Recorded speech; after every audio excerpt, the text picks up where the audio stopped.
ఒక గొప్ప నల్లపరెడ్డి కుటుంబంలో పుట్టి నీచమైన రాజకీయాలు చేస్తున్నారు ప్రతిపక్ష నేతలు అని వేమిరెడ్డి ప్రశాంత్ రెడ్డి అన్నారు. నేను నీచ రాజకీయాలను గద్దెదించడానికి కోవూరు నియోజకవర్గంకి వచ్చానని తెలిపారు.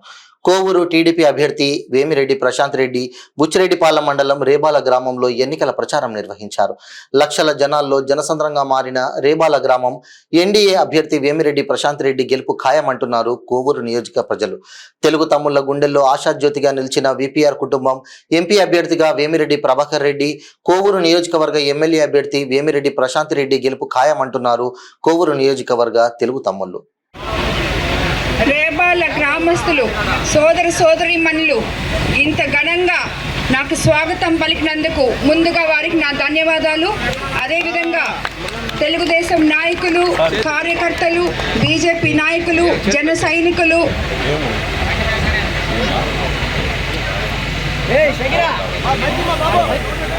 నా వందనాలు. ఒకటి చెప్పదలుచుకున్నాను, నేను మీ మీద పెత్తనం చేసే పాలకురాలుగా ఇక్కడికి రాలేదు. మీ ఆడపడుచుగా, మీ ఇంటి బిడ్డగా, మీలో ఒకరిగా, ఇక్కడ ఉన్న యువకులకి అమ్మగా, ఇక్కడ ఉన్న పెద్దవాళ్ళకి బిడ్డగా, అదేవిధంగా ఇక్కడ ఉన్న అన్నదమ్ములకు ఆడపడుచుగా, అక్క చెల్లెలకు అక్కగా చెల్లిగా వచ్చాను. నన్ను మీరు ఆశీర్వదించాలని కోరుకుంటున్నాను. అదేవిధంగా ఈరోజు చంద్రబాబు నాయుడు గారి ఆశీస్సులతో ఒక మహిళా ఉమ్మడి అభ్యర్థిగా మీ ముందుకొచ్చాను. ఎమ్మెల్యేగా కోవూరు నుండి పోటీ చేస్తున్నాను. నన్ను ఆశీర్వదించమని కోరుకుంటున్నాను. అదేవిధంగా వేమిరెడ్డి ప్రభాకర్ రెడ్డి గారు ఎంపీగా పోటీ చేస్తున్నారు నెల్లూరు జిల్లా నుంచి. ఇద్దరికి మీ అపూర్వమైన సైకిల్ గుర్తు మీద ఓటు వేసి మమ్మల్ని గెలిపించాలని మరీ కోరుకుంటున్నాను. ఎందుకంటే తెలుగుదేశం పార్టీ అధికారంలోకి వస్తే చంద్రబాబు నాయుడు గారు ముఖ్యమంత్రి అయితే మన గ్రామాలు అభివృద్ధి అవుతాయని, ఆయన ఒక మహిళకి ఇన్ని సంవత్సరాల తర్వాత కోవూరు నియోజకవర్గం నుండి నన్ను నిలబెట్టినందుకు మీరందరూ నన్ను ఆశీర్వదిస్తారని, ఆయన నిలబెట్టడం చాలా కరెక్ట్ అని మీరు నిరూపిస్తారని నేను అనుకుంటున్నాను. ఎందుకంటే మీరందరూ చూస్తూనే ఉన్నారు, 40 సంవత్సరాలు రాజకీయ చరిత్ర కలిగిన ఒక పెద్ద రాజకీయ కుటుంబం నుంచి వచ్చిన ప్రతిపక్ష నేతలు అనవసరంగా ఒక కుటుంబ స్త్రీగా ఉండి ఇన్ని రోజులు నేను ఇప్పుడు నా భర్తతో కలిసి రాజకీయాల్లోకి అడుగుపెట్టాను. నన్ను ఎదుర్కోలేక ఇష్టం వచ్చినట్టు మాట్లాడుతున్నారు. కాబట్టి వీటన్నిటికీ నేనైతే సమాధానం కూడా చెప్పదలుచుకోలేదు. ఎందుకంటే భగవంతుడు అనేవాడు ఉన్నాడు, ఆయన చూసుకుంటాడు. దాని తర్వాత ప్రజలే దేవుళ్ళు అని నమ్మే నేను వేమిరెడ్డి ప్రభాకర్ రెడ్డికి మీరు రేపు మే 13వ తేదీ మీ తీర్పుని చూపించి వాళ్ళ కళ్ళు తెరిపించాలి. వాళ్ళు ఏం చేస్తున్నారో మీరందరూ గమనిస్తూనే ఉన్నారు. కేవలం నేను చెప్పేది ఒకటే, మీరు ఇన్ని రోజులు ఏం చేశారో ప్రజలకి చెప్పుకోండి, ఓట్లు అడగండి. వాళ్ళకి ఇష్టమైతే వేస్తారు, లేదంటే వెయ్యరు. అది ఒక్కటే ఏ రాజకీయ నాయకుడికైనా, సమర్థవంతమైన రాజకీయ నాయకుడి లక్షణం అది. పెన్షన్ ప్రతి అవ్వాతాతకి 4000 పెంచుతామని చెప్పారు. దివ్యాంగుల పెన్షన్ 6000 చేస్తామని చెప్పారు.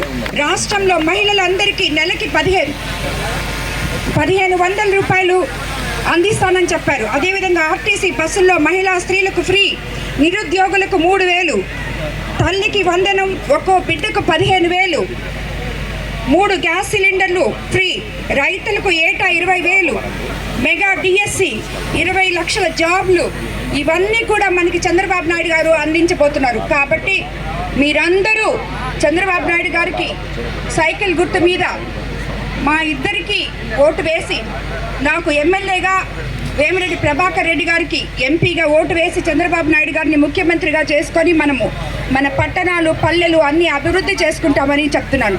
అదేవిధంగా మరోసారి చెప్తున్నాను, నేను ప్రజా సేవ చేయడానికి సేవకురాలిగా మీ ముందుకు వచ్చాను, పాలకురాలిని మాత్రం కానే కాదు.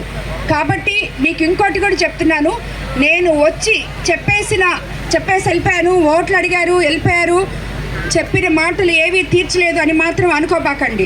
మీ గ్రామంలో ఉన్న సమస్యలు కూడా నేను అవగాహన చేసిన ఈ గ్రామంలో ముస్లిం సోదరులకు షాదీ ఖానా నిర్మిస్తాను. ఎస్సీ మరియు ఎస్టీల కమ్యూనిటీ హాల్స్ ఏర్పాటు, అలాగే వాటి డెవలప్మెంట్ చేస్తానని హామీ ఇస్తున్నాను. పశ్చిమ హరిజనవాడలో నిర్మాణ దశలో ఉన్న చెన్నకేశ్వర స్వామి వారి దేవస్థానము నేను ఎమ్మెల్యేగా గెలిచిన వెంటనే ఆలయ నిర్మాణాన్ని పూర్తి చేయిస్తాను. తూర్పు హరిజనవాడలో ఉన్న శ్మశాన వాటికకు సకల సదుపాయాలు కల్పిస్తానని చెప్తున్నాను.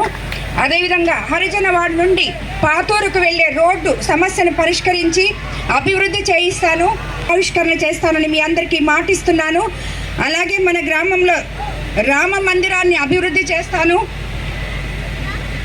మీ రేపాల గ్రామ అభివృద్ధి కోసం ఎన్డీఏ కూటమి అభ్యర్థిగా మీ ముందుకు వస్తున్నాను కాబట్టి ఎంపీగా ప్రభాకర్ రెడ్డి గారి నిధులతోనూ మన ఎమ్మెల్యే నిధులు అన్నీ ఖర్చు పెట్టి మన గ్రామాలన్నీ అభివృద్ధి చేసుకుంటామని చెప్తున్నాను.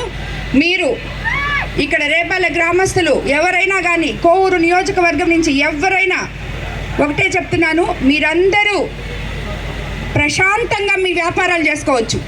ఎవరికి కమిషన్లు ఇవ్వలేదు, ఎవరికి అప్పులు ఇవ్వలేదు. మీ పాటికి మీరు మీ వ్యాపారాలు ఎవరి పాటికి వాళ్ళు యథేచ్ఛగా స్వేచ్ఛగా చేసుకోవచ్చు. అదైతే నేను మీకు మాటిస్తున్నాను. అందరూ గుండెల మీద చేయి వేసుకొని నిద్రపోతూ వ్యాపారాలు చేసుకోవచ్చు. ఎవరన్నా పక్క వాళ్ళు వస్తే షాపులు మూసేయడం, లేదంటే ఎవరంటే వాళ్ళు ఏమన్నా అడిగితే వాళ్ళకి ఇచ్చేయాలనుకోవడం, ఇవన్నీ ఇప్పుడు చేస్తున్నారు మీరు. తర్వాత మీరు ఇవన్నీ ఏం చేయక్కర్లేదు.